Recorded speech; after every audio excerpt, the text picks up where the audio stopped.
យបាយពីទឹកខាងជើង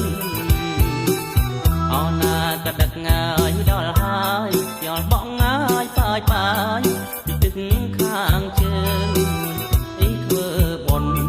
កឋិនភូមិយើងសង្សារមុំបងហើយប្រពៃណីសាសនាអើយធ្វើបុណ្យកឋិនភូមិយើងសង្សារមុំបងហើយប្រពៃណីសាសនា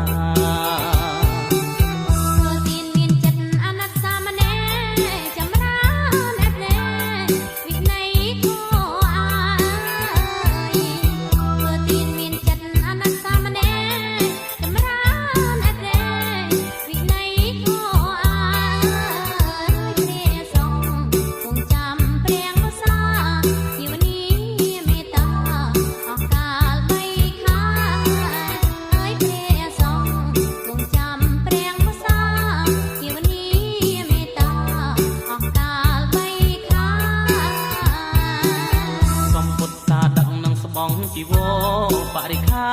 អមត្របច្ច័យផងដែរសំពុទ្ធតាដឹកនឹងស្បង់ជីវរបរិខាអមត្រ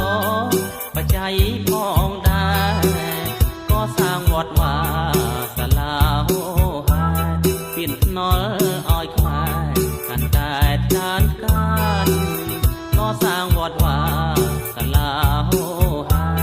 ពៀនភ្នល់ឲ្យខ្មែរកាន់តែតានកាន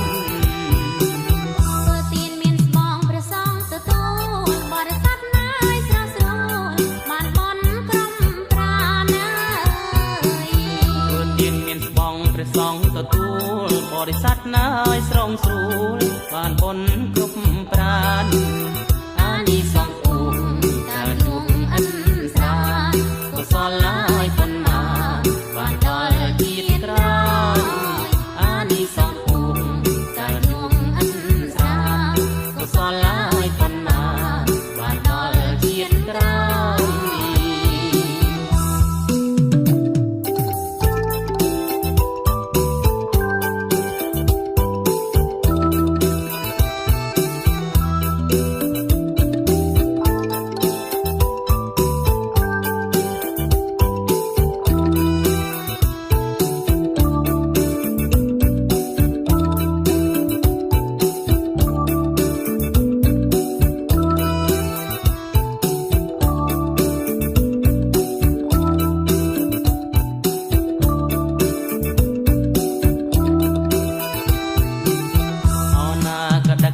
យដល់ហើយខ្យល់ផងងាយបាយបាយពីទឹកខាងជើង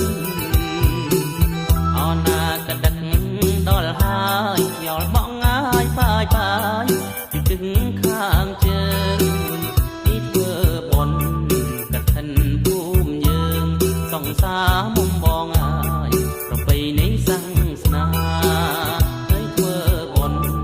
កឋិនភូមិយើងសង្សារមុំបងហើយប្រពៃណីសាសនា